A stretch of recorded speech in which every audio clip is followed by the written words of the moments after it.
Hello दोस्तों, मैं संदीप आप सबका अपने YouTube चैनल ज्ञान आरबीएल में स्वागत करता हूं। जैसा कि आपको पता है कि आज हमारी कौन सी है, हिंदी की चौथी क्लास है दोस्तों। ठीक है, हमने 60 क्वेश्चन तक देख लेते हैं, यानी हर एक पार्ट में हम कितने 20 क्वेश्चन देखते हैं, टॉप 20 क्वेश्चन देखते हैं दोस्तों। जो क्वेश्चन किसी ना किसी एग्जाम में पूछे हुए होते हैं या फिर बहुत ज़्यादा इंपॉर्टेंट होते हैं, तो उनको हम देखने वाले हैं। और देखिए, ये अगर क्लास आप देख रहे हैं रेगुलर, तो आप किसी भी एग्जाम के लिए, अगर यूपी एसआई हो, चाहे यूपी पुलिस हो, लेखपाल हो, एसएससी जीडी हो, यूपी टेट हो, सुपर टेट हो, सी टेट हो, सबके लिए ही मोस्ट इंपॉर्टेंट क्लास है दोस्तों। और ये देखिए, ये रेगुलर क्लास 8 भी चलती है। इसके बाद आपकी 8:30 बजे ईवीएस की क्लास भी हम रेगुलर ले रहे हैं। ठीक है, तो इसके बाद आप ईवीएस की क्लास देखना मत भूलिएगा 8:30 बजे। तो चलिए शुरू करते हैं आज के हम टॉप 20 क्वेश्चन। चलिए, पहला क्वेश्चन क्या है, हिंदी में ध्वनियाँ कितने प्रकार की होती हैं दोस्तों। तो हिंदी में जो ध्वनियाँ होती है दोस्तों, कितने प्रकार की होती हैं, ये आपको बताना है। 2, 4, 6 या 8। तो बहुत अच्छा क्वेश्चन है दोस्तों। देखिए, ऐसे क्वेश्चन आपके एग्जाम में, किस एग्जाम का क्वेश्चन है तो आपको बता दें, वीडियो का दोस्तों, यूपी SSC वीडियो का क्वेश्चन है। तो इसमें कितनी ध्वनियाँ होती है दोस्तों आपको बता दें। आपका अगर ऑप्शन सही 2 है तो बिल्कुल सही है। स्वर और व्यंजन, कितने दोस्तों, स्वर और व्यंजन 2 प्रकार की ध्वनियाँ होती हैं। आपको बता दें, जहां पर स्वरों की संख्या कितनी होती है 11 और व्यंजन की संख्या कितनी होती है 33। और अगर टोटल पूछ ले वर्णमाला में वर्णों की संख्या कितनी है तो वो 52 होती है दोस्तों। और 2 क्या होते हैं, अयोगवाह दोस्तों, जिसको हम क्या बोलते हैं, अंक और आहा, यानी अनुस्वार और विसर्ग। चलिए, अगला क्वेश्चन क्या है, वाक्य को समाप्त करने के लिए जिसका प्रयोग किया जाता है उसे क्या कहते हैं दोस्तों। अगर आपको पता है कि कोई हम वाक्य लिखते हैं दोस्तों, अगर उसकी क्या एंडिंग होती है, समाप्ति होती है, तो हम किस प्रकार के चिन्ह का प्रयोग करते हैं वो आपको बताना है। तो सिंपल क्वेश्चन है, यूपी पुलिस में पूछा गया क्वेश्चन है दोस्तों 19/6/2018 को। तो कौन सा विकल्प हम चुनते हैं तो आपको पता होना चाहिए, अल्प विराम, पूर्ण विराम, विवरण चिन्ह या फिर उप विराम। तो आपको पता होना चाहिए हम क्या पूर्ण विराम का प्रयोग करते हैं। और हमारा बी ऑप्शन बिल्कुल सही होगा। पूर्ण विराम का चिन्ह कैसा होता है, ऐसे हम ये होता है, ठीक, पूर्ण विराम का। अल्प विराम का होता है दोस्तों, ये होता है आपका अल्प विराम का एक ऐसे कॉमा जिसको बोलते हैं। विवरण क्या होता है, ऐसे हम खींच देते हैं, ठीक है। और उप विराम क्या होता है दोस्तों, आपको पता होगा, जैसे आपने अनुपात देखा होगा, मैथ में अनुपात देखा होगा, उसी क्या बोलते हैं, उप विराम या फिर अपूर्ण विराम भी इसको हम कहते हैं। ये भी क्वेश्चन कई बार पूछा गया, तो सारे चिन्ह आपको याद होने चाहिए। चलिए, अगला क्वेश्चन क्या है हमारा, नेक्स्ट क्वेश्चन है, निम्न की वर्तनी की दृष्टि से अशुद्धि शब्द कौन सा है। कौन सा शुद्ध क्या है, अशुद्ध है दोस्तों। यूपी SSC वीडियो क्वेश्चन है, ठीक है। तो प्रादेशिक, माधुर्य, व्याप्त या फिर प्रमाणिक दोस्तों। तो कौन सा शुद्ध है बताइएगा। देखिए, अगर आपने ऑप्शन डी चुना है तो बिल्कुल सही ऑप्शन से, बाकी ये सभी क्या हैं, सही लिखे हुए हैं। देखिए, प्रामाणिक नहीं होता, क्या होता है, प्रामाणिक होता है दोस्तों। क्या होता है, प्रामाणिक होता है, ठीक है। तो याद रखेंगे, प्रामाणिक ना होकर के क्या होता है दोस्तों, सही शुद्ध शब्द क्या होगा, प्रामाणिक होगा दोस्तों। तो बिल्कुल सही ऑप्शन का जाएगा डी नंबर। चलिए, अगला क्वेश्चन आपके लिए क्या है, निम्नलिखित वाक्य में संज्ञा के रूप में क्या प्रयोग किया गया है। ठीक है, कौन सा जो ये वाक्य दिया गया है, वाक्य क्या है, वह इनमें से एक को जानता है। तो निम्नलिखित में से किसके स्थान पर संज्ञा प्रयुक्त हो सकता था, यानी कि संज्ञा के स्थान पे कौन सा शब्द प्रयोग किया गया है। ये 4 ऑप्शन से आपके, देखिए, यूपी PCL ARO क्वेश्चन है, क्वेश्चन अच्छा है ये, ठीक है। तो है, वह, इनमें या फिर एक, तो कौन सा संज्ञा के स्थान में प्रयुक्त हुआ दोस्तों, तो बताना है। बिल्कुल सही ऑप्शन अगर आपने चुना है डी नंबर। क्या एक, देखिए कैसे समझाते हैं। देखिए, ये एक की जगह इन्होंने संज्ञा की जगह एक शब्द लिख दिया। देखिए, वह इनमें से, जैसे हम एक की जगह क्या लिख सकते थे, राम, कोई नाम लिख सकते थे ना, यानी कोई भी संज्ञा हम प्रयोग कर सकते थे। देखिए, अब सही बन जाएगा, वह इनमें से राम को जानता है। तो हमने किसी नाम की जगह यानी संज्ञा की जगह हमने एक लिख दिया दोस्तों। तो हमारा सही ऑप्शन क्या हो जाएगा, डी नंबर। चलिए, अगला क्वेश्चन क्या है, मैंने मेरे को सुधार लिया, वाक्य में किस प्रकार की अशुद्धि है। मैंने मेरे को सुधार लिया, किस प्रकार की अशुद्धि है, कारक, सर्वनाम, लिंग या वचन। यूपी SI क्वेश्चन है दरोगा का दोस्तों, आपका सपना होगा दरोगा ना, तो उसी का क्वेश्चन पूछा गया। तो मैंने नहीं, मैंने मेरे को नहीं, मैंने खुद को, है ना, या फिर देखिए, इसमें क्या क्या शुद्धि है, आपका सर्वनाम संबंधी शुद्धि ना। तो इसमें क्या है, यही अशुद्धि है, और ये क्या है, मैंने या मेरे क्या है दोस्तों, ये सर्वनाम है, ठीक है। तो ऐसे क्वेश्चन भी पूछे जाते हैं। चलिए, अगला क्वेश्चन क्या है आपका, 66 नंबर क्वेश्चन है, निम्नलिखित शब्दों में से विशेषण को पहचानिए। देखिए, विशेषण हमने बताया था, पहचानने का सबसे आसान तरीका क्या है कि उसके बाद कोई अच्छा शब्द लग जाए दोस्तों, तो वही क्या होता है, विशेषण। देखिए, उपासना के बाद कोई शब्द नहीं लग रहा है, आश्वासन के बाद कोई शब्द नहीं लग रहा, अपेक्षा के बाद कोई शब्द नहीं लग रहा, मगर ऐतिहासिक के बाद में एक अच्छा शब्द लग जाएगा, ऐतिहासिक इमारत, है ना, ऐतिहासिक इमारत, ठीक, ऐतिहासिक बिल्डिंग ना, कुछ ऐसे शब्द लग जाएंगे दोस्तों। तो इसका मतलब क्या होगा, यही हमारा क्या हो जाएगा, विशेषण। और ये यूपी पुलिस के क्वेश्चन है दोस्तों, ठीक है। चलिए अगला क्वेश्चन क्या है, मोहन पिताजी को पत्र लिख रहा है, वाक्य में क्रिया का प्रयुक्त भेद हुआ है, रिक्त स्थान की उचित पूर्ति करिए। दोस्तों यहाँ पे कौन सी क्रिया इसमें प्रयुक्त हुई है, देखिए दोबारा देखिए क्वेश्चन को, देखिए यूपीएसआई का क्वेश्चन है।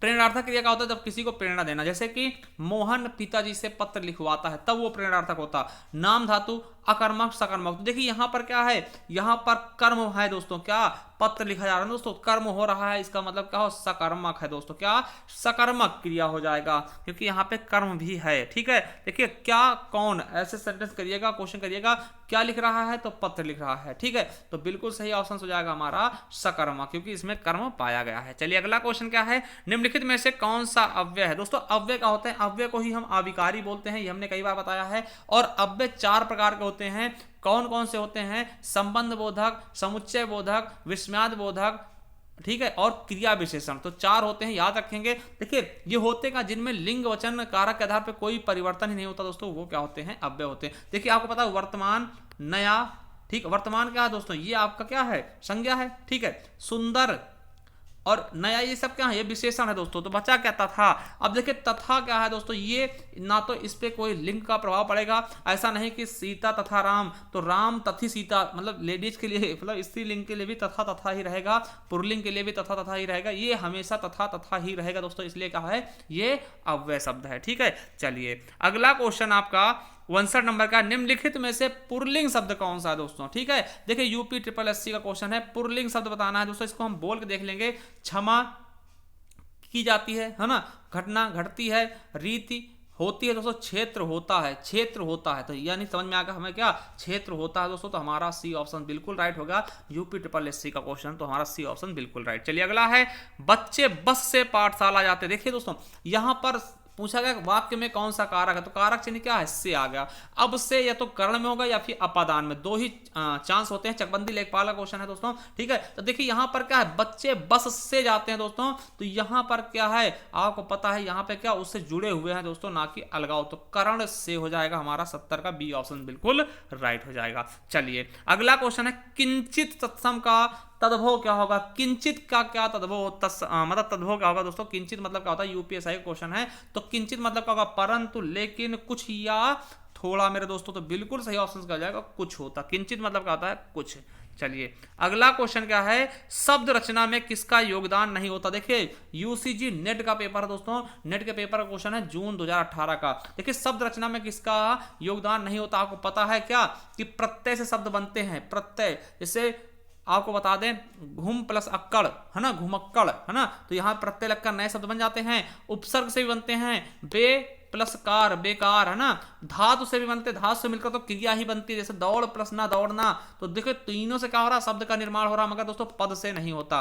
तो हमें पता चल गया ना कौन सा हमारा सही ऑप्शन होगा, डी, बी नंबर क्या होगा, बिल्कुल सही जाएगा बी, मतलब पद से कोई भी शब्द की रचना नहीं होती दोस्तों, ठीक है। और धातु से ही क्रिया का निर्माण होता है दोस्तों, ये भी याद रखेंगे। चलिए अगला है, अवार्चीन का विलोम शब्द क्या होगा दोस्तों। देखिए मलेरिया इंस्पेक्टर 2015 क्वेश्चन है, तो अवार्चीन का विलोम शब्द क्या होता है, बिल्कुल सही ऑप्शन अगर आपने चुना है, प्राचीन। चलिए अगला क्वेश्चन क्या है, आकाश का पर्यायवाची शब्द नहीं है। देखिए यूपी पीजीटी का क्वेश्चन है दोस्तों 2003 का, आकाश का पर्यायवाची शब्द कौन सा नहीं है मेरे दोस्तों, तो बिल्कुल सही ऑप्शन क्या है, अवन हो जाएगा, ठीक है। ठीक है, क्या हो जाएगा, अवनि। अवनि मतलब क्या होता है दोस्तों, पृथ्वी होता है, याद रखेंगे। अवनि किसका पर्यायवाची है, पृथ्वी का है। और अवनि का विलोम शब्द क्या होता है, अंबर, ये भी याद रखेंगे। नभ, गगन, अंबर, ये तो आपके आकाश के होते हैं, तो ये हमारा नहीं होगा, यानी कि हमारा सी ऑप्शन, डी ऑप्शन बिल्कुल राइट हो जाएगा। अवनि क्या होता है, पृथ्वी का पर्यायवाची होता है। चलिए अगला क्वेश्चन क्या है, नेक्स्ट क्वेश्चन क्या है, अल्पाहारी शब्द के लिए उचित वाक्यांश छांटिए। जो अल्पाहारी का होता है, जो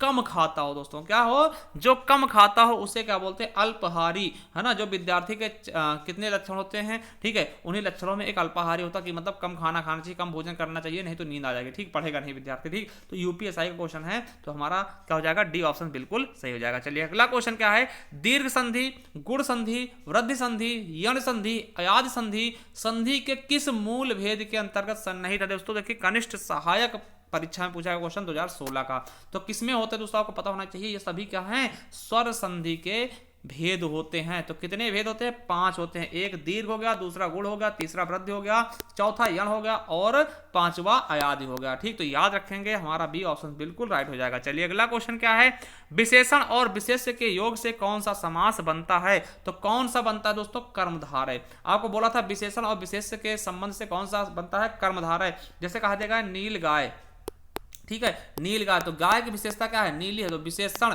ये क्या होगा, गाय का कोई विशेष होगा, और नील क्या है दोस्तों, नीला क्या है, विशेषण है। तो इस तरीके से दोस्तों इसका मतलब कि ये बनते हैं कौन से, कर्मधारय समास। आपको पता होगा द्विगु समास में क्या होता है, पहला पद संख्यावाची होगा, द्वंद्व में दोनों पद प्रधान होते, तत्पुरुष में क्या होता है, कारक चिन्ह का लोप होता है। चलिए अगला क्वेश्चन है दोस्तों 78 नंबर, एक ही विधेय किसमें होता है दोस्तों। तो आपको पता हो सरल वाक्य में दोस्तों एक ही उद्देश्य और एक ही विधेय होता है। ये आपको बता दें, सरल वाक्य, संयुक्त वाक्य और मिश्रित वाक्य 3 होते हैं रचना के आधार पे। ठीक दोस्तों, 3 होते हैं रचना के आधार पे, सरल, संयुक्त और मिश्रित दोस्तों। जिसमें सरल वाक्य में क्या होता है, एक ही उद्देश्य एक ही विधेय होता है दोस्तों। और ये यूपी SSC वन रक्षा का क्वेश्चन है। चलिए अगला क्वेश्चन क्या है, साहित्य में रस का अर्थ क्या होता है। बहुत ही अच्छा क्वेश्चन, यूपी पुलिस 2018 क्वेश्चन है। साहित्य में रस का अर्थ क्या होता है, साहित्य की मिठास, किसी रस का आनंद, किसी फल का स्वाद है, साहित्य में मिलने वाली आनंदानुभूति दोस्तों। तो आपको पता होगा जो साहित्य में हमें क्या आनंद की प्राप्ति होती है उसे हम रस बोलते हैं दोस्तों। तो हमारा डी ऑप्शन बिल्कुल और बिल्कुल राइट हो जाएगा। चलिए अगला क्वेश्चन क्या है, निम्नलिखित में से वर्णिक छंद कौन सा दोस्तों, निम्नलिखित में से वर्णिक छंद कौन सा दोस्तों, ये आपको बताना है। दोहा, चौपाई, सवैया या फिर रोला दोस्तों। तो आपको पता है दोहा, चौपाई और रोला क्या है, ये मात्रिक छंद हैं। सवैया दोस्तों हमारा क्या है, वर्णिक छंद, जिसमें क्या होते हैं 22 से लेकर के 26 वर्णों के बीच इसमें आते हैं। ये यूपी TGT का क्वेश्चन दोस्तों। ठीक है, आपको पता होगा दोहा, चौपाई और रोला में कितनी कितनी मात्राएं होती हैं। ठीक है, तो चलिए ये थे आज के हमारे टॉप 20 क्वेश्चन। आपको कैसे लगे हमें कमेंट बॉक्स में कमेंट करके बताइएगा। और दोस्तों आपसे हमने बताया था कि आप हमारा नया चैनल सब्सक्राइब कर लें, जिस पर हम क्या आप लोग कहेंगे तो हम संपूर्ण हिंदी क्लास स्टार्ट करेंगे। आप अगर आप लोग कहते हैं तो ठीक है। चलिए उसका लिंक हम दे देंगे नए चैनल का। और आप लोग अगर पिछली वीडियो नहीं देखी है तो आप पिछली वीडियो देख सकते हैं हमारे प्ले स्टोर में जाकर के, वहां आपको मिल जाएगा टॉप 20 हिंदी के क्वेश्चन। ठीक, तो ऐसा करके मिल जाएगा, प्ले स्टोर में जाकर देखिए। थैंक यू, धन्यवाद। और 8:30 बजे हमारी EVS की क्लास होगी, उसे भी देखना मत भूलिएगा। थैंक यू, धन्यवाद।